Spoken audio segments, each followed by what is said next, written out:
Hey, everybody. Today we are talking about two things that come up very often when I'm talking to my prospects and to my students when they're first starting out in my Marketing with Intention program. And that is motivation and procrastination. And these two things are very different, but they're very much related and interconnected and almost opposites. So that's what we're going to be talking about today, procrastination versus motivation. So stick around. You're listening to Marketing Tips with Meliss podcast.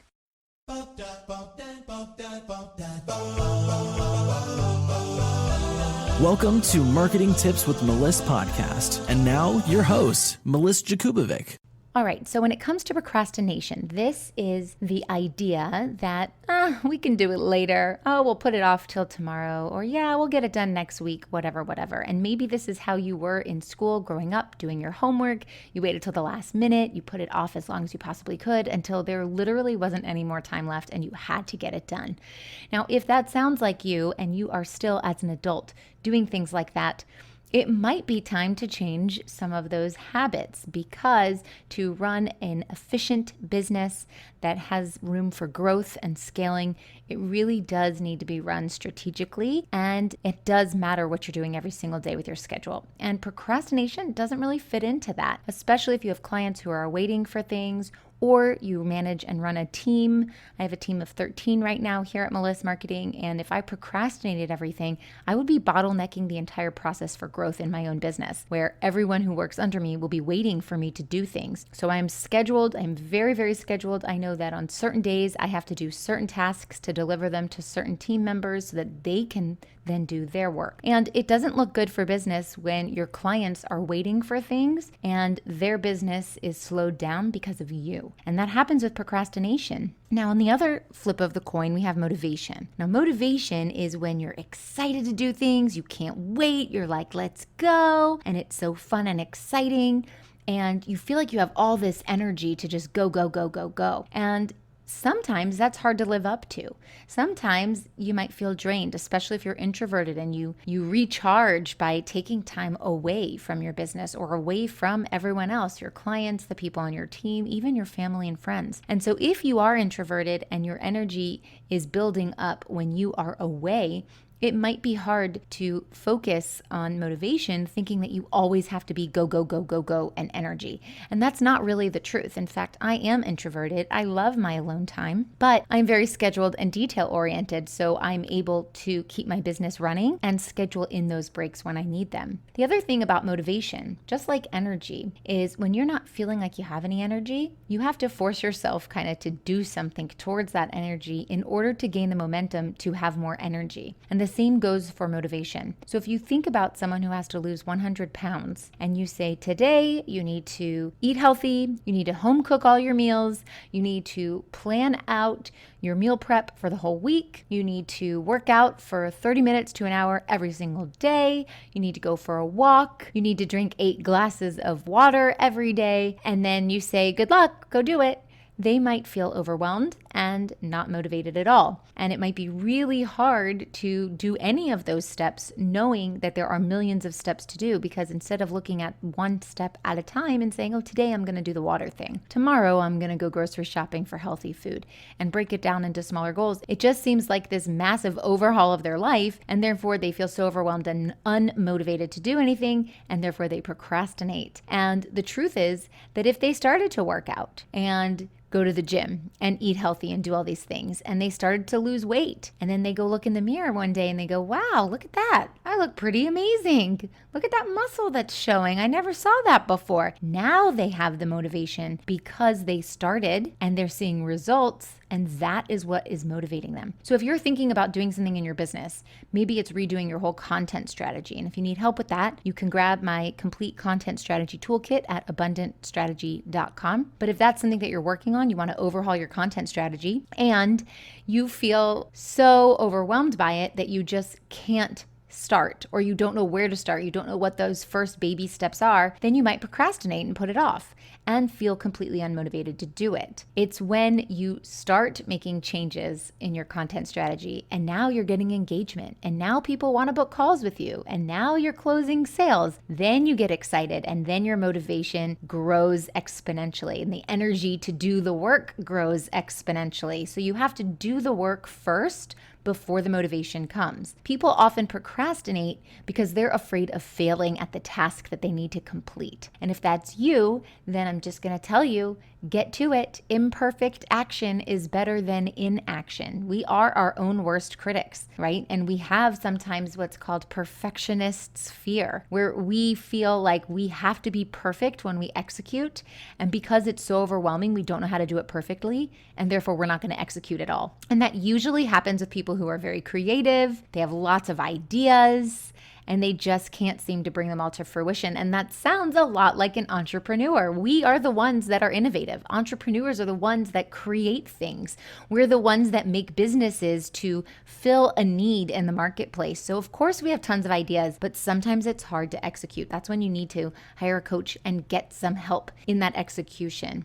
Also, the main reason for procrastination could be because there's not really any structure in place or no goal setting involved. So what happens is you create this idea of what you want the end result to be, but the steps to get there just seem so daunting and you're not really sure what to do next. So this aimless approach to things really manifests as nothing, as a lack of making decisions, as a delay on everything that you have to move forward, holding up projects, bottlenecking the process, and it really is a detriment to your own business and to your growth when you do that.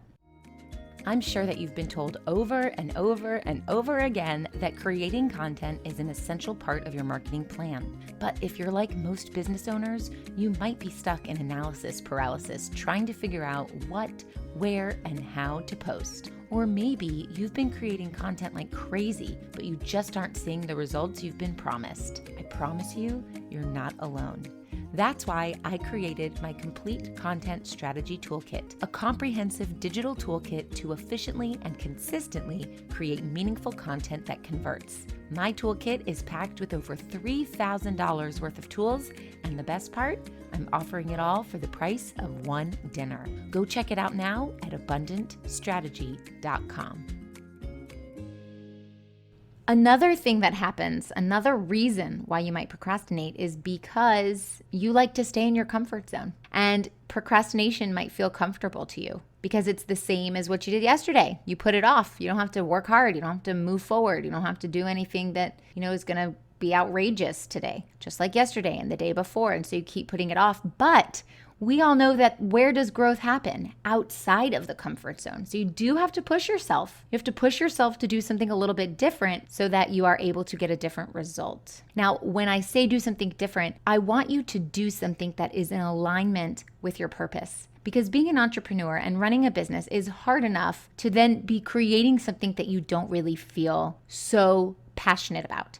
So you have to do what you love. You have to live through your life's purpose, and that's how this will work best, and that's how you will create that motivation. That action that we were talking about, it creates more action, and that also means that inaction creates inaction. So if you want things to get moving, you have to start moving towards them. Another thing to do to get more motivation is to create a community, to have a support system. Maybe it's having a business bestie, an accountability partner. Maybe it's being part of a mastermind, a community of growth, other entrepreneurs who are moving their business forward, and you guys can support each other. Actually, we have this component inside of my Marketing with Intention program, and it is one of the most valuable components of my program is the accountability layering of that. We have the accountability that I hold you accountable. We have accountability that my assistant holds you accountable. You will be held accountable because I give you a business bestie. I pair you up with an accountability partner. And so there's lots of layers of accountability, and that is how my clients and my students are achieving results. It is in that accountability part of structure that creates that movement and motivation. It's kind of like you might want to stay in your pajamas and your bathrobe all day, but if you know that someone's coming over to your house, you're going to shower and maybe do your hair and maybe get into some clothes and put some pants on, right? There's that motivation there of being held accountable. So when you can add that layer into your business, you will move your business forward. Another thing to consider is to stop multitasking. And we are multitaskers as women, just naturally. If you have kids and you have to make food for them while you're on the phone and you're taking a business call and one of them needs their diaper changed and then you have to get into the car and one of them's crying. If you have little kids, you're a superstar at multitasking.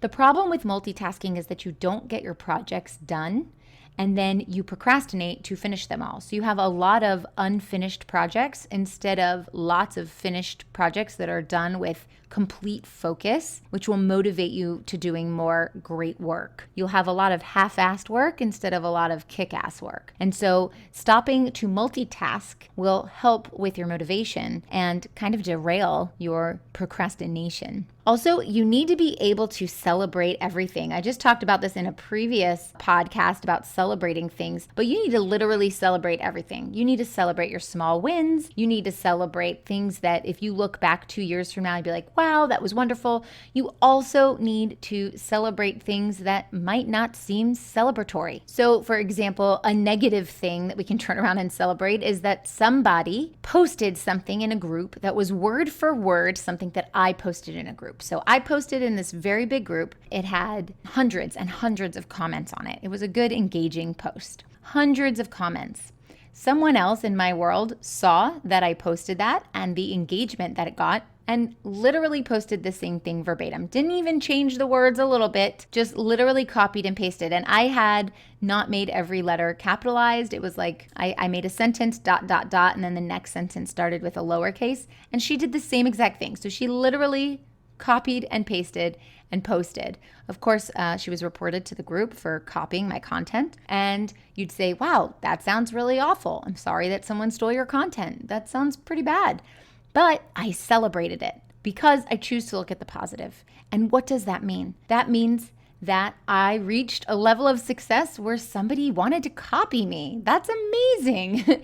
It feels great. I mean, in the moment, it's like, what is she doing? Is she crazy? Why would she copy my stuff? That's stealing. But after the fact, I was like, wow.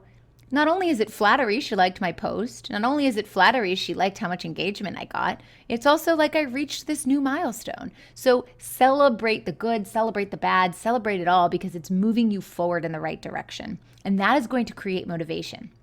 And then the last thing is to make it fun. You have to enjoy your business. You have to enjoy the tasks that you're putting out there. You have to make it like a game if you need to. I set a timer on my phone when I'm going to sit down and do a task. I set a 1-hour timer and I go, all right, I am not getting up to eat. I am not scrolling Facebook. I am not even going to go to the bathroom. If my phone rings, it goes on to do not disturb and I do not answer it. My phone is face down. The alarm is on and I am like, go, go, go, go, go, get it done. And then I get it done. Or maybe you like to cross things off lists. Maybe you get excited about crossing things off your to-do list. I do. I absolutely love it. So cross stuff off lists. Write a bunch of stuff on a list. Maybe use colorful pens or highlighters or something like that and make it fun and be creative. It's your business. You get to bring the joy to the table. And then it's like, I have this new system. I can't wait to use it. Or go get yourself a new whiteboard. I mean, I have so many whiteboards in my house and in my office. I don't have any more space for them, but every time I see one, I want to buy one. I just love them. I get so much joy out of writing things on my whiteboard. So to me, that's fun. So I could come up with a new system and get excited about it, and that creates the motivation. So if it's going to be procrastination versus motivation, pick the one that's going to move your business forward so that you can grow and eventually scale. And I hope that these tips helped you, and I'll see you next time. Do you struggle with posting content on social media? Is it difficult to show up consistently? Or maybe you're overwhelmed by what to post where? That's why I created my complete content strategy toolkit, a comprehensive digital toolkit to efficiently and consistently create meaningful content that converts.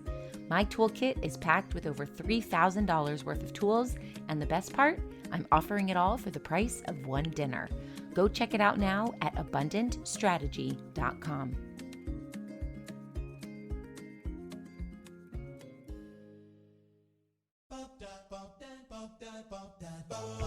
Thanks for listening to the Marketing Tips with Meliss podcast at www.marketingtipswithmeliss.com. Hey, coaches and healers, it's time to feel supported in your business. Head on over to our free community to get access to my best resources for free. I'm talking marketing tips, business strategy, feedback, and so much more. Join now at magneticmarketingmastermind.com. See you there.